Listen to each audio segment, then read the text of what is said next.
हमने सुबह ही ये कह दिया था कि हमारी वार्ता होगी तो माननीय मुख्यमंत्री महोदय से, अगर किसी कारणवश मुख्यमंत्री महोदय राजधानी में नहीं है तो उनके प्रमुख सचिव से वार्ता होगी, उससे नीचे किसी से वार्ता नहीं होगी। उसके बावजूद प्रशासन आपकी भीड़ को देखते हुए अपनी जिम्मेदारियों से बचने के लिए शासन में बात करके वार्ता के लिए हम लोगों को बुलाया गए, कोई वार्ता नहीं हुई, ना मुख्यमंत्री जी मिले ना उनके प्रमुख सचिव जी, उनके प्रतिनिधि मंडल से कोई एक व्यक्ति आया और आके उन्होंने कागज लिया। उनको ये तक नहीं समझ कि उन्होंने कहा कि एक कॉपी यहां पहुंचा देनी चाहिए थी पहले। तो मैं बताना चाहती हूं प्रशासन के लोगों को, मीडिया के लोगों को, यहां बैठी हुई हमारी आंगनबाड़ी बहनों को 14 सितंबर को ही नोटिस जारी कर दी गई थी।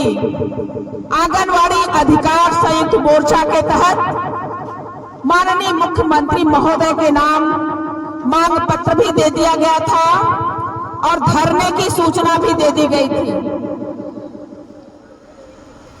उसमें यह दर्शाया गया था कि जिले पर हम 3 दिवसीय प्रतीकात्मक रूप से धरना प्रदर्शन करके अपना रोष व्यक्त कर रहे हैं। अगर 13 अक्टूबर तक सरकार कोई सही निर्णय, कोई हमारे विषय में हमारी सकारात्मक वार्ता नहीं होती या हमारी मांगों पर सरकार विचार नहीं करती तो 14 अक्टूबर से लखनऊ के इको गार्डन में अनिश्चितकालीन धरना प्रदर्शन किया जाएगा। 13 अक्टूबर तक जब कुछ हमारी मांगों पर मुख्यमंत्री महोदय का ध्यान ही आकृष्ट नहीं हुआ तो हम लोग अपने वादे के मुताबिक इको गार्डन में पहुंच चुके हैं। और ये हमने सोचा था, प्रशासन का काफी प्रेशर था, दबाव था कि आप महिलाएं कहां रुकेंगी, रुकने की इको गार्डन में व्यवस्था नहीं है। तो मैंने सुबह ही आपसे बता दिया था कि हमारी वार्ता करवा दीजिए माननीय मुख्यमंत्री महोदय से, हम चले जाएंगे। महिलाएं कब रुकना चाहती हैं खुले आसमान के नीचे? बड़ी दिक्कत से, बहुत परेशानियां सह के हमारी बहनें घरों से निकलती हैं। उनके अभिभावक, उनके बच्चे इस आशा और उम्मीद के साथ भेजते हैं कि ये 6000 की जो कमाई है और ये जो महंगाई है कमर तोड़, इसमें उनके परिवार का भरण पोषण नहीं हो पाता। तो 2 दिन हम चूल्हा फूकेंगे, 2 दिन हम खाना बनाएंगे, अपने माँ बाप बच्चों को खिलाएंगे, लेकिन हमारी पत्नी, हमारी बहू, हमारी बेटी, हमारी बहन धरने में जाके अपनी बात को रखेगी। और आप लोग उसी आशा और उम्मीद के साथ आई हैं। ये धरना बहनों अनिश्चितकालीन चलेगा। क्या आप तैयार हैं? एक बात मैंने वहां रखी, जो उनके प्रतिनिधि महोदय आए थे। मैंने कहा कि शाम 6 बजे तक अगर कार्यवृत्ति, सकारात्मक कार्यवृत्ति नहीं आती धरना स्थल पर तो हम धरना स्थल नहीं छोड़ेंगे। क्या आप तैयार हैं?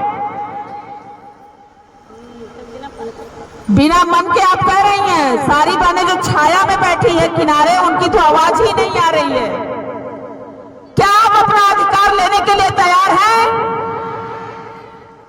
अगर आप तैयार हैं तो आंगनबाड़ी अधिकार संयुक्त मोर्चा के संयोजक होने के नाते मैं आज ये संकल्प लेती हूं कि अगर आप अपनी भीड़ हमें देती रही तो हम इस बार इको गार्डन से बिना कुछ लिए हिलने वाले नहीं हैं।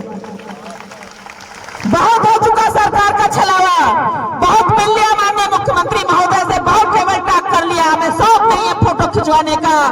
अब हमारा एक ही मिशन, एक ही नारा कि अब हमारा मानदेय कम से कम 600 रुपए प्रतिदिन के हिसाब से हमको दिया जाए, तब तो हम ये धरना उठाएंगे।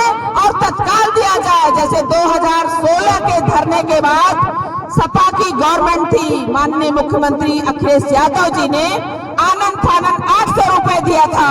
उसी तरह अगर योगी सरकार हमारी डिमांड को नहीं मांगती, जो देना है उनको वो तत्काल घोषणा करे, तब हम इको गार्डन छोड़ेंगे, अन्यथा हम यही जीने और मरने का संकल्प लेकर जाएंगे। आमरण अनशन तक के लिए हम तैयार हैं। शासन में जब पहली बार मुख्यमंत्री बने थे तो उन्होंने संकल्प पत्र में वादा किया था कि जैसे ही मैं मुख्यमंत्री बनूंगा 90 दिन के अंदर सम्मानजनक मानदेय करूंगा। अभी तक उनका 90 दिन नहीं हुआ और हमारी बहनें झेलती गई, संघर्ष करती गई। संघर्ष करते करते इतने वर्ष हो गए हैं, मुख्यमंत्री के कान पर जो नहीं रेंगी है, वो जगह ही नहीं, सोए हुए हैं। तो हमारी बहनों ने आज उन्हें जगाने का काम किया है और हमारी बहनें इस लखनऊ में इको गार्डन के मैदान में आकर के मुख्यमंत्री को जगा करके ही जाएंगी। आवाज दो, आवाज दो, आवाज दो। आंगनबाड़ी एकता, आंगनबाड़ी एकता, लड़ेंगे लड़ेंगे, लड़ेंगे लड़ेंगे। हम आंगनबाड़ी की नारी हैं, हम आंगनबाड़ी की नारी हैं। बहनों, अगर हम लोग ऐसे ही शांत बैठे रहे हैं और अगर आगे बैठे रहेंगे तो ये मुख्यमंत्री महोदय कुछ करने वाले नहीं हैं।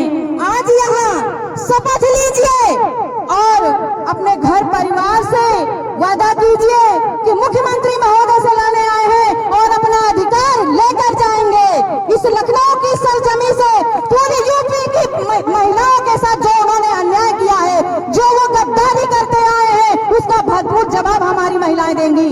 जिस महिलाओं के लिए, जिन बहन बेटियों के लिए वो कहते हैं बेटी बचाओ बेटी पढ़ाओ, लेकिन करते क्या है कि ये हमारी बहनें नहीं हैं, कि यह काम नहीं करती हैं, इन्हें दिखाई नहीं देता है कितना अन्याय करते हैं। उन्हें इसके बारे में जरा सा ज्ञान नहीं है, लेकिन हमारी बहनें उनको ये जताने का प्रयास करेंगी। जय हिंद, जय भारत।